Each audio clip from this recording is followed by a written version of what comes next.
You've tuned in to When Your Mind Becomes the Scene of the Crime podcast. I'm Dr. Linda F. Williams. I take survivors of abuse and trauma from pain to purpose so that you take back your power, tap into the truth of who you are, and live your best life now.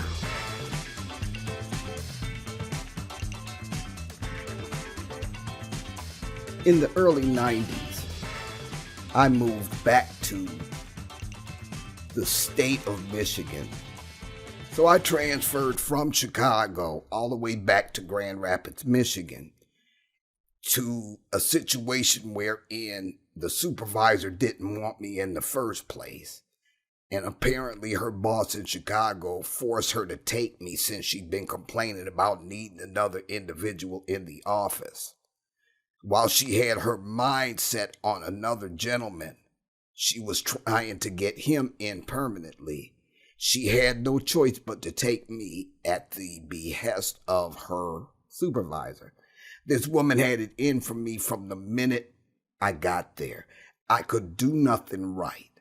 There was stuff going on behind my back. It got to the point where when it came time for my performance appraisal, she's calling everybody she can outside of our office to try to determine some way that she can mark me down in my performance. When I was in Chicago, I had high performance ratings, above average. I had gotten awards. I felt fully capable. In that job, I had autonomy. I was able to be creative. I felt that my job was meaningful. But within 6 months of being in the transferred position, I began to question myself. I took less initiative. I began to believe that I was as dumb as she was trying to tell everybody I was. And no matter what I did, I could not stop this mindset fog. I could not stop myself from beginning to believe how this woman insisted on seeing me. Now, this is just an example of how messaging from people around us can affect our lives. Now, I was a grown woman with this challenge of seeing myself other than the way this woman saw me. Now, imagine as a child you come up with this kind of negative messaging. Imagine as a child the people that you're supposed to love and who are supposed to love you, who you're supposed to trust, who are supposed to take care of you. All you're doing is getting negative messaging from these people. As a child, you have no other decent basis of comparison as I did as a grown woman. And so you begin to believe this stuff. You begin to believe the negativity. You'll never amount to anything, and you're just like your mother, and you're just like your dad. Whatever that messaging is, it becomes a part of who you think you are. And whether you're consciously acting on those negative messages or not, they affect the rest of your life. There's this thing called the Golem Effect, and it says that our outcomes are negatively impacted by the way we see ourselves. So no matter how capable I really am, how talented I am, how many skills and abilities I have, it doesn't matter if I don't see those things, if I don't believe those things.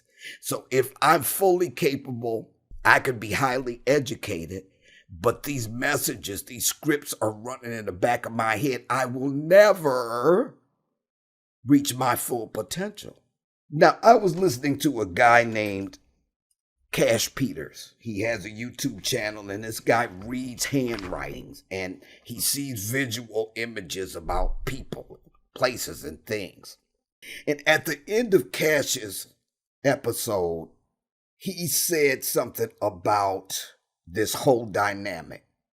And the way he phrased it was, other people's projections are not predictions. So let me explain this to you.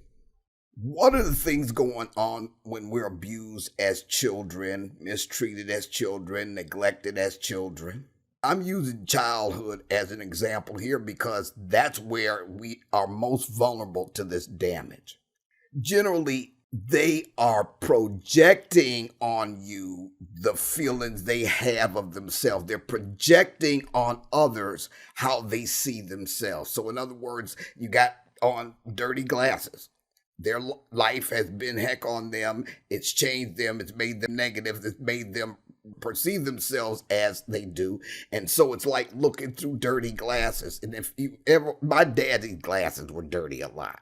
When they get cloudy or dirty, little by little, microcosm by microcosm, you don't even realize that you're looking through dirty glasses. So everything in their lives is colored by the pain and the negativity of what they've been through in life and how that has altered how they see themselves. Okay? So I'll give you an example. I used to write music for a famous group, and I got real close to the lead singer's kids because really he was their father, and I was writing with him, but the children were closer to my age, so we did a lot of interacting and messing around and hanging out together. Well, after I moved to Michigan, I kept in touch with one of them, and the situation was that his daughter was getting married, and because he was really never there to develop a relationship with her when she grew up. Now, they were all in the same household, but he was really not present. And she didn't want to ask him to walk her down the aisle. She had a very tenuous relationship with her mother as well, which when I look back, it looked like she might have been bipolar. And yeah, she changed from day to day. It was always difficult to get along with her. So she had both parents where she never really got close and she was kind of bitter about some things. And when she said that she was not even going to ask him, she and I had a heart-to-heart about that. We had many hearts-to-heart about her mother. And what I tried to explain to her was, okay, yes, the things that you saw, the things that you perceived were real. But what we have to understand is that whether our parents or not, they lived a life before we came along. They had a life before we even were conceived. And a lot of times back in that generation, they were not talking about what they've been through. My mother's generation, don't ask no wrong question. You get the look, you know not to ask that question again. And people were hiding and not talking about their stories. So all we know is that we're dealing with this negativity coming at us, and it's got us frustrated and irritated. Well, the truth of the matter is they are not capable of raising us. Our parents, our caregivers are not capable of raising us based on anything other than what they have lived and what they have seen. So if you, for instance, have a parent or something that, okay, let's say that they're a drunk, okay, and they are not capable of being there for you emotionally or otherwise because they are trying to numb their own pain, not talking about that pain. All you know is this drunk. But because they're not talking about it, we're not able to see them as anything but our parents. Not understanding that that's a human being that cannot be what they have not seen. Now, that does not justify the mistreatment, the neglect, or the behavior, or the negative messages that get beat into our heads at all. Understand me here. That does not exonerate them, but it helps us to understand that what we dealt with was coming out of pain, coming out of dirty glasses. And so in those situations, the parents were projecting their pain over their children and into the minds and lives of their children. That's projection, okay? When it becomes a prediction is when we start believing those lies and living by those lies. Now, understand me again, this whole episode is not about placing blame here, because really placing blame doesn't get us anywhere. It does not exonerate the wrongdoing, nor does it look at the wrongdoing as if it was right. Understand me here. But I'm still saying that to the extent that we internalize those messages, and again, I'm not blaming the victim here, I'm just helping you to see what I see. To the extent that we internalize those messages and those messages become embedded in our psyches, then those projections can become predictions. Now, understand this as well. A prediction does not change the reality of the purpose and the calling and the reason you're breathing. All of those projections may have twisted your life out of kilter, but they do not change the destiny to which you were born. In other words, destiny is immutable. It's etched in eternal stone, okay? It cannot be changed. It cannot deny you. You come here a certain person, all the natural skills and abilities and talents that you need to fulfill the reason you were born, your purpose on earth in the master plan, okay? But that stuff gets buried and twisted out of whack when we hear these negative projections from other people who are not capable of doing any better. So what I want to call your attention to, and this is the takeaway from this episode, do not allow somebody else's negative projection to become your prediction. I'll say it again. Do not allow somebody's negative projection on you to become your reality, to become a prediction in your life, because that's not what you were born here for. That's not what you came here for. That's not the reason you breathe. That's not the reason you were born, to be living out somebody else's negative projections on your life. Never judge yourself by somebody else's opinion of you. Always beware of drawing the line between the negative lies that are floating around in your psyche that are telling you the complete opposite of who you truly are. You are fully capable. You are more than enough, just the way you came here. Just the way you came on this earth, before all of that crap twisted you out, you are more than enough. Now, the challenge now becomes, how do we weed out the negative projections that are lurking in the shadows of our minds enough to be able to see where they are trying to masquerade as predictions, and to weed out those negative predictions, separate them completely out so that we can see our true selves. So I'm just going to suggest that you start with maybe a lifeline. You just draw a line across a piece of paper, okay?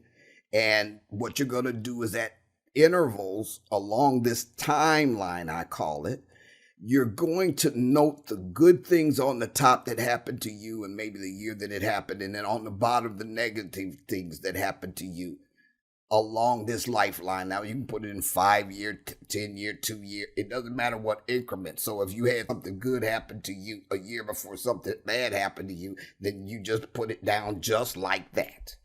Okay? And then when you look back across that timeline, you're going to see a pattern there.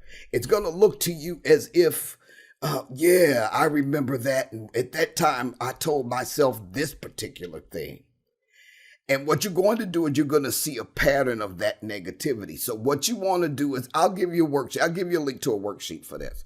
And as you look at that, try to remember the negative things that either one you told yourself about yourself in that situation, or somebody else told you about yourself. This is going to take time. I'm just saying it's worth it, okay? And this will be a good beginning as to how you're going to begin to weed out the negative projections of others. Understand how those negative projections have set themselves up masquerading as predictions in your life. Because get this, you get to choose. Yeah, right. Yeah, you get to choose. You get to decide where your true self exists. You get to, by free will, determine that you're going to major on that person And you get to choose to uproot and cast away any negative projections that you think have been predictions in your life. There's nothing negative predicted for your life, not based on the reason you came here. Just because somebody else sees things a certain way doesn't mean that they're seeing things the right way. So the question becomes, how do you see yourself?